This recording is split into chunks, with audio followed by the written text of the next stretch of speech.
Hello दोस्तों, स्वागत है आपका गेट इट क्लियर चैनल पर। दोस्तों, जैसे कि आपको पता है कि एचपी विधानसभा में आपकी वैकेंसी निकली हुई है। बट दोस्तों, कुछ ऐसी बातें हैं जो आपको जानना ज़रूरी है आपका फॉर्म के लिए अप्लाई करने से पहले। मुझे बहुत सारे बच्चों के कमेंट्स आ रहे हैं, मैम ऐसी चीज़ है तो बताइए क्या होगा, ऐसी चीज़ है तो क्या होगा।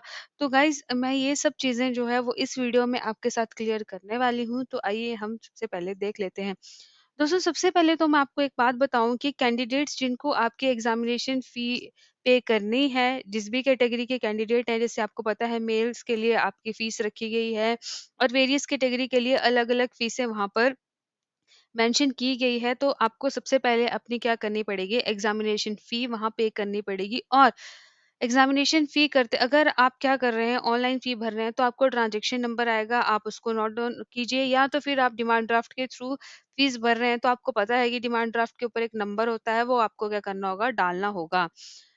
देखो दोस्तों, उसके बाद है कि आपने क्या करना है, अपना ऑनलाइन रिक्रूटमेंट एप्लीकेशन फॉर्म भरना है। लास्ट डेट जो है इसकी वो है 10/1/2022।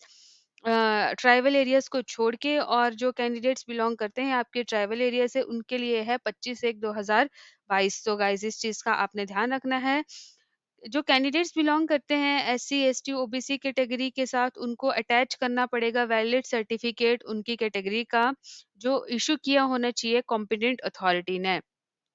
एक्स सर्विसमैन जो जो रिलीव्ड हुए हैं डिफेंस सर्विस से only after completion of normal tenure, तो उनको कोई फीस वहां पर पे नहीं पड़े करनी पड़ेगी। और आपकी जो फीमेल कैंडिडेट्स हैं उनको भी कोई फी यहाँ पर नहीं रखी गई है। दोस्तों, तो मैं बात करूँ फीमेल कैंडिडेट्स की, तो उनको सीधा ही अप्लाई करना है ऑनलाइन रिक्रूटमेंट एप्लीकेशन फॉर्म के लिए। उनको स्टेज 1 का नहीं वहाँ पर कुछ भी फिल करना है, क्योंकि आपके लिए कोई फीस नहीं रखी गई है।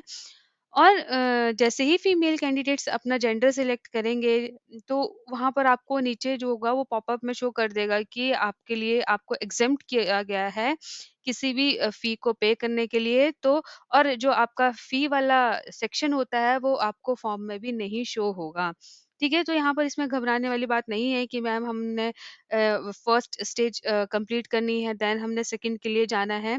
आपने सीधा क्या करना है, सेकंड स्टेज को ही वहाँ पर अपना फिल कर देना है फॉर्म को, ठीक है? फिर थर्ड बात ये आती है कि जब आप अपना एप्लीकेशन फॉर्म सबमिट कर रहे हैं, तो उसके बाद आपको एप्लीकेशन नंबर आता है एंड में, जब आप सक्सेसफुली सबमिट कर देते हो अपने फॉर्म को, तो वो आपने क्या करना है, नोट डाउन कर लेना है। बहुत सारे कैंडिडेट्स बोल रहे हैं कि मैम जब हम सबमिट कर रहे हैं तो हमें कोई मैसेज नहीं आ रहा, हमें क्या कैसे पता चलेगा कि हमारा जो है वो सबमिट हो गया है फॉर्म, कुछ चीज़ तो हमें आनी चाहिए इसके रिगार्डिंग। तो गाइज़, आपने वही एप्लीकेशन नंबर आपको आ रहा है एंड में, उसको आपने क्या कर लेना है, नोट डाउन कर लेना है। और दोस्तों, जब भी आप फीस भर रहे हैं, आप उसको ज़रूर नोट डाउन कर लीजिए चीज़ों को।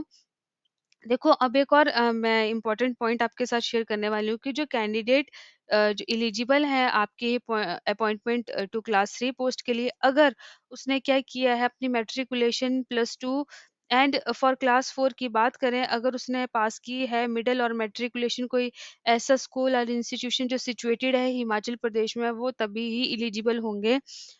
और जो आपके जो जिन कैंडिडेट्स के पास आपका हिमाचली बोनाफाइड है, उनके ऊपर ये वाली कंडीशन नहीं अप्लाई होती है, ठीक है? तो जिन ऐसा कुछ नहीं है कि आपका वो हिमाचली बोनाफाइड होना चाहिए तो आप एलिजिबल भी हैं। अगर आपने 10th और +2 करके रखी है और क्लास 4 के लिए उन्होंने मेंशन करके रखा है मिडिल और मैट्रिकुलेशन किसी ऐसे स्कूल से की है जो हिमाचल प्रदेश में है, तो आप एलिजिबल हैं। तो यहाँ पर क्लास 3 और क्लास 4 कैटेगरी के लिए जो अदर स्टेट्स के कैंडिडेट्स हैं, उनके लिए यहाँ पर वो एलिजिबल नहीं है, अगर इन दोनों में से कोई वो चीज़ नहीं फुलफ़िल कर पाते हैं। एलिजिबिलिटी क्राइटेरिया के अंडर ये चीज़ें आ रही हैं। देखो दोस्तों, यहाँ पर नेक्स्ट पॉइंट में बोल के रखा है कि जो बेनिफिट है रिज़र्वेशन का वेरियस पोस्ट के लिए, वो एडमिसिबल होगा उन कैंडिडेट्स के लिए जिनके पास बोनाफाइड है। ठीक है? Bonafide resident of Himachal Pradesh in respect of categories. तो मैं बात कर रही हूँ यहाँ पर डिफरेंट कैटेगरीज़ की, जो यहाँ पर मेंशन करके रखी हुई है। देखो, reserved category candidates belonging to other state, जो अभी आपके रिजर्व कैटेगरी के कैंडिडेट हैं अदर स्टेट के, उनको जनरल कैटेगरी में ही ट्रीट किया जाएगा।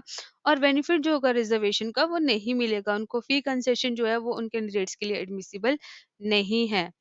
Only eligible candidates will be allowed to sit in written screening skill test after scrutiny of all online application। तो इस चीज़ का भी ध्यान रखना है।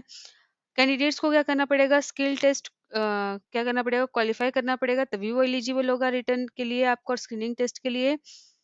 कैटेगरी एक बार आपने क्लेम कर दी तो उसको वो फाइनल कंसीडर किया जाएगा। कोई भी further representation correspondence will be entertain in this regard, तो इस चीज़ का आपने ध्यान रखना है।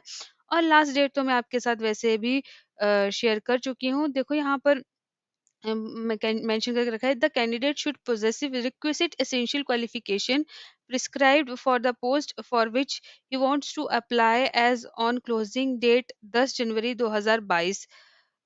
तो दोस्तों इस चीज़ का आपने ध्यान रखना है कि आपके पास रिक्विजिट एसेंशियल क्वालिफिकेशन जो उन्होंने मांग के रखी है, जिस भी पोस्ट के लिए आप अप्लाई कर रहे हैं वो आपने फुलफिल की होनी चाहिए। ठीक है दोस्तों। अब देखिए हम बात करते हैं नेक्स्ट, जैसे कि हमारा आता है आपने अब बहुत सारे बच्चे ये भी पूछ रहे हैं कि जैसे कि बहुत सारे डॉक्यूमेंट्स आपको वहाँ लगाने पड़ रहे हैं, तो आपने अलग-अलग डॉक्यूमेंट की हम पीडीएफ बनाएँ कि क्या करें? तो दोस्तों यहाँ साफ-साफ लिखा है कि attach all relevant document in single PDF. मतलब सारे के सारे डॉक्यूमेंट की आपने सिंगल पीडीएफ बनानी है और उसको क्या कर देना है, यहाँ पर अपलोड कर देना है। जैसे आपकी मैट्रिक की है, प्लस टू की है, ग्रेजुएशन, जो भी दोस्तों आपका इम्पोर्टेंट सर्टिफिकेट है, ठीक है, जो आपकी एलिजिबिलिटी को फुलफिल कर रहा है, उसको आपने जरूर जरूर अटैच करना है। और आपका सेल्फ अटेस्टेड यहाँ पर document, self attested guys document नहीं मांगे गए हैं, इस चीज़ का आपने ध्यान रखना है। आपके जो नोटिफिकेशन निकली है उसमें भी अटेस्टेड ही लिख के रखा है, सेल्फ अटेस्टेड तो मेंशन किया नहीं है। तो आपने क्या करना है, सेफ साइड के लिए गेजेटेड ऑफिसर से ही अटेस्ट करवा लेने हैं डॉक्यूमेंट। ऐसा कुछ नहीं होता, गेजेटेड ऑफिसर का काम और भी पक्का हो जाता है। ठीक है, इस तो वहां पर ऑब्जेक्शन का कोई चांस बचता नहीं है। अब हम बात करें कि अपलोड फोटोग्राफ, तो यहाँ पर इमेज साइज जो है वो मोर देन होना चाहिए आपका 12 केबी के। ठीक है।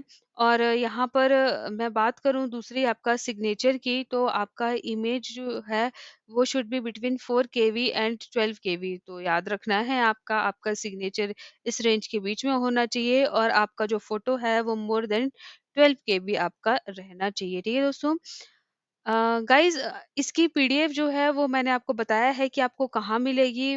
आप मेरी पिछली वीडियो में देख सकते हैं, आप उसको भी डाउनलोड करके खुद भी इंस्ट्रक्शंस को अच्छे से रीड कर सकते हैं। ठीक है दोस्तों, क्योंकि उन आपके एग्जामिनेशन फॉर्म या एप्लीकेशन फॉर्म में कोई भी लूप होल रह जाए तो फिर वो आपको वहां पर रिजेक्शन का सामना भी करना पड़ता है, इसलिए चीजों को अच्छे से फिलअप कीजिए।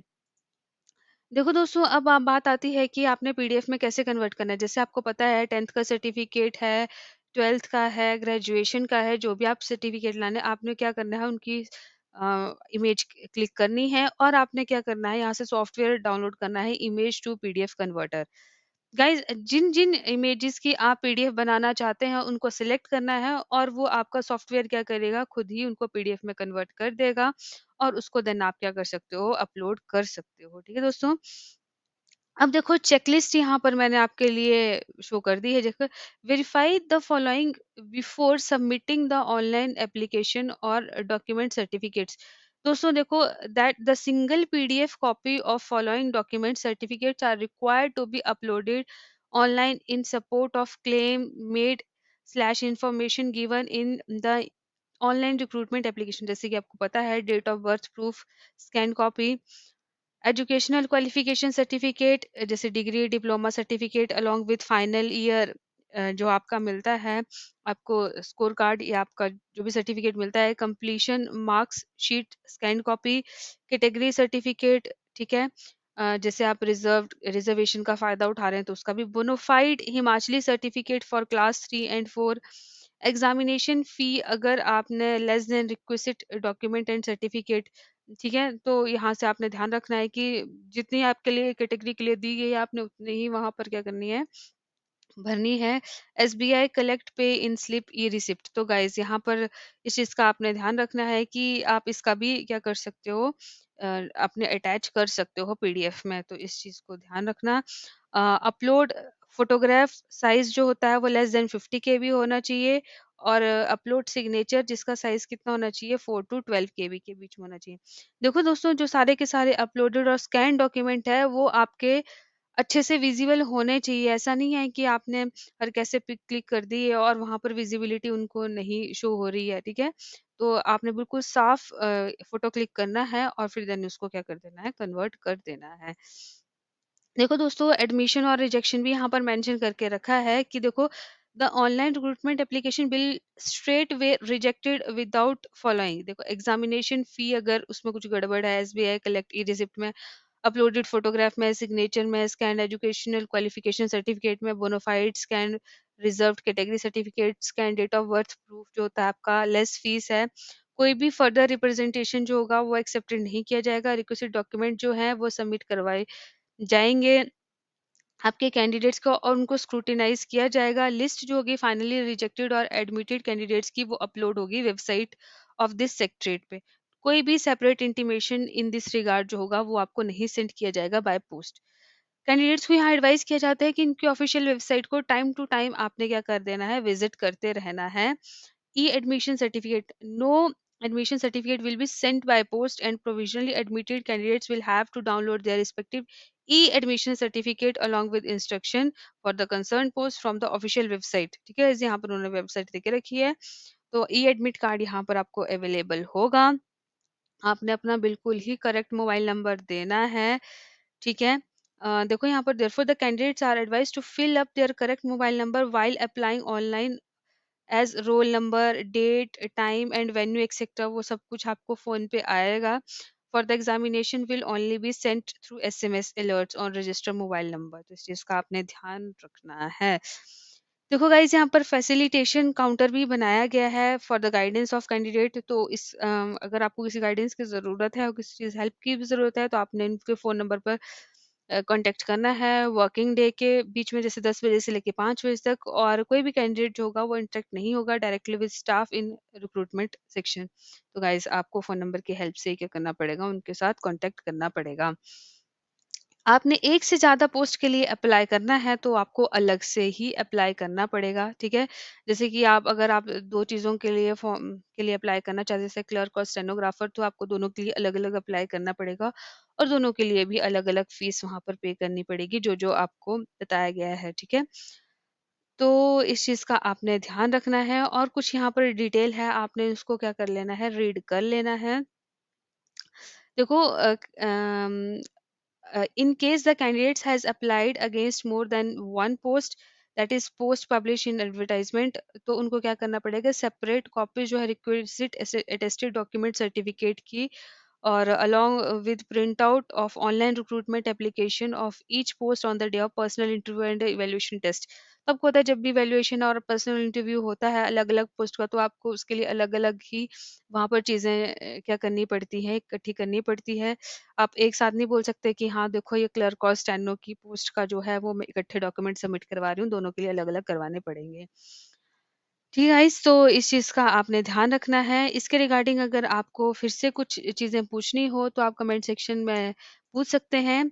और अगर आपको वीडियो अच्छा और हेल्पफुल लगा है तो गेट इट क्लियर चैनल को लाइक कीजिए, शेयर कीजिए एंड सब्सक्राइब कीजिए। Thank you, have a good day and all the very very best.